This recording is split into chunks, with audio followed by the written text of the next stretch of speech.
Because also just the view I have here with this chair, my view of the room, is this the only one that exists now? But does also the view from the other side exist at the same time? Sorry? My view does not exist. Your view doesn't exist? Just mine. Mine. It is not yours. No, it's not. Just the view what here is, but from my place. Yes. Just this view exists now. There is no view from this direction, from the room, or something. Do you know what I mean? I'm groping towards it. I'm not sure. I mean, this is one of the most puzzling paradoxes of this. I mean, ultimately, I do want to say this is my all-purpose grand insurance policy. Nothing I say about this, and I think nothing anybody else says about this, really makes sense, because we're talking about something which is beyond what the person can experience. You see, we're talking about a seeing here which is totally impersonal. And you'll note, I hope that you may notice that so far tonight, I have never talked about a person awakening, or my awakening, or your awakening, because awakening is completely impersonal, and it has nothing to do with anything that we think or feel the person to be. Anything that I think or feel my person to be, or your person to be. We're talking about something quite impersonal. So it is impersonally seen. Okay, here is a person, here is an individual, let's say, with a narrative, right? A past, and I hope a future, but that's not quite so certain. But certainly a past and a present. Yeah, so a narrative. And it is, so I came here from Christian and Diego's apartment. I got on a train in London yesterday. I got up at 5 o'clock in the morning yesterday to be with you today. Wow. You appreciate my glorious sense of self-sacrifice. I came here on a train, Eurostar through the tunnel, di-da, right? There's an individual here with that narrative. And it is impersonally seen.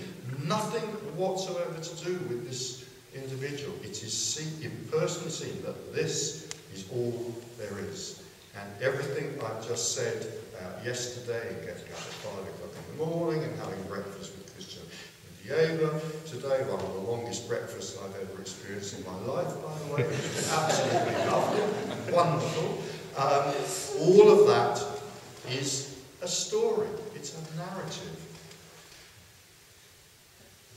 Now, there is no way for the mind to bring these two things together. The mind just can't do that. So, and in a way, if I understood your question correctly, I'm not sure that I did, but if I did, it's a question people often ask, and it's a very obvious question. You know, if an individual sits here and says there's no time, there's no space, there are no people, this is all there is, then these are very obvious questions, you know, to ask. But what I'm saying, it's not so much a, is there a viewpoint from over there? Is there a person over there with a viewpoint? There's no person there with a viewpoint. There seems to be, but there isn't. You see, because otherwise this becomes, you know, let's get philosophical let's get pompously philosophical just for a few minutes. You know, otherwise, then what this is solipsism. And it's not so. You know, solipsism is the philosophy that only I exist, and you guys, I'm sorry, you're just a figment of my imagination. This is not solipsism. This is not saying this. It's almost, you could almost say it's the opposite of solipsism, because it's not saying only I exist. I don't exist. You know, there is a set of sensations here. There is, as the philosophers of consciousness are now calling it, and as Buddhists have called it for the last 2,500 years, there is, if you like, a bundle of sensations and perceptions and thoughts here. There's no person. So it's not, is there a viewpoint there, but not there. There isn't a viewpoint there. It feels like there is, probably, but there isn't. Now what the mind does with that, I have no idea. Go on, yeah. Sorry. Here's a scene of this room from this place. Yeah. It's not my scene. Apparently. Just the scene of the room from this. But this is all that exists. There's now, there's no scene of this all from the other side. Just It doesn't need to be. doesn't need to be. No, it doesn't need to be.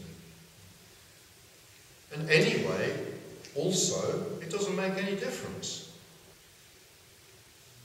Because I guarantee, and you can sue me if I'm wrong, do you live in Munich? No. You staying in Munich tonight? Oh, you're not. Where do you live? In Rosenheim. Right, it doesn't matter. It's Not how are you going to get back? You going back there tonight? Yeah. I guarantee you, you can sue me if I'm wrong, but when you go back to Rosenheim tonight, your home will be there. That's what will arise.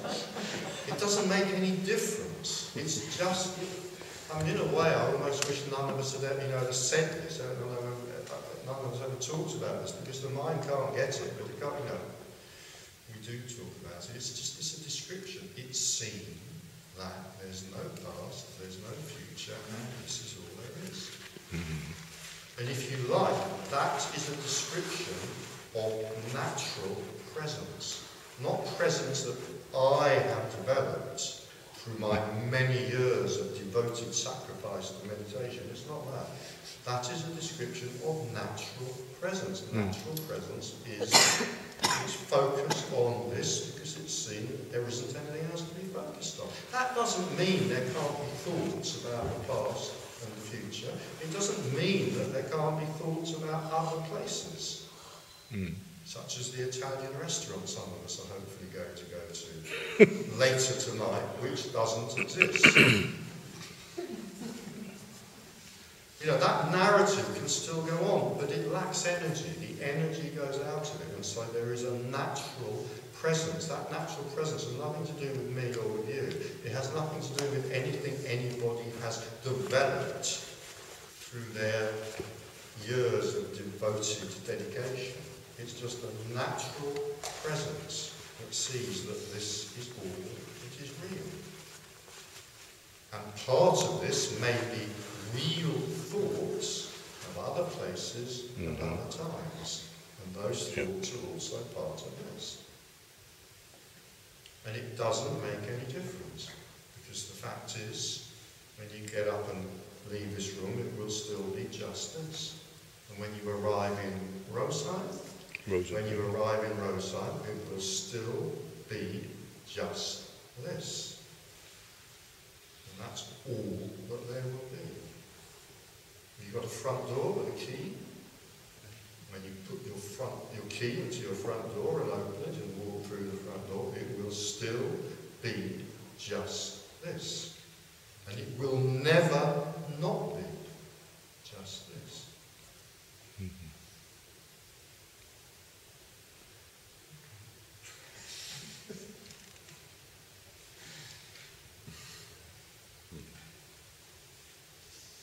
If there's any sense at all in the room that the mind can get this, forget it.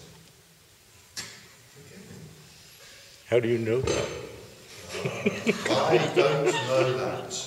But oneness is reporting on it. There, that's the Oneness is reporting on it. I said tonight. Tonight will be declared the evening of pomposity.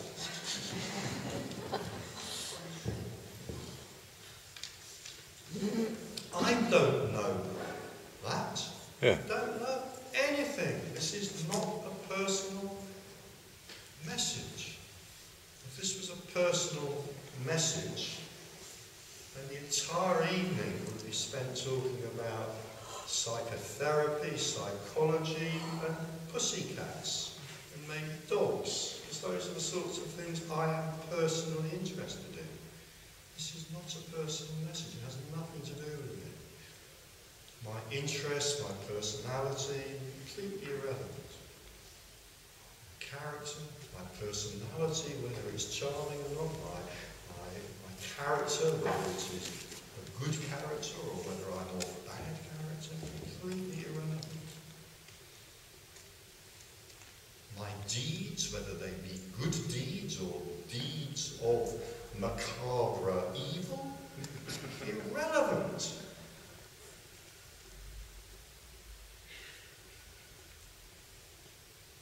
As soon as we associate this communication with the person sitting in the chair giving it, we have made a mistake.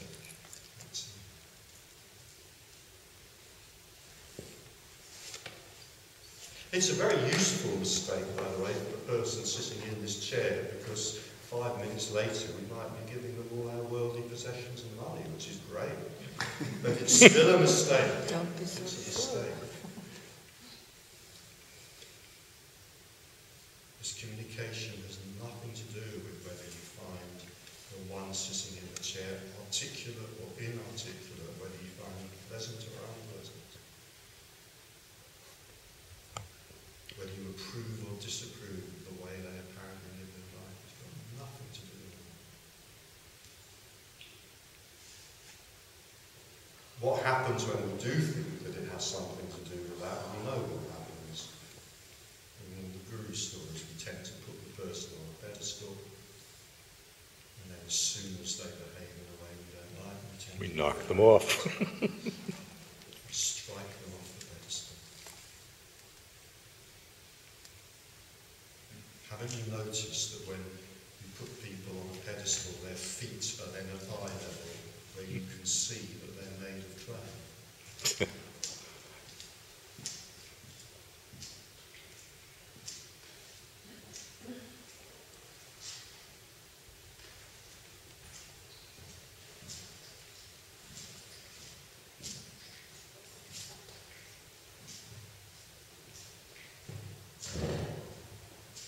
So it's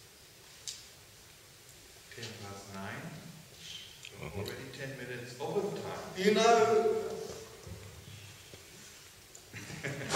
in a reality in which there is no time, you've just drawn my attention to the fact that we're supposed to finish at 9 o'clock and not at 9:30.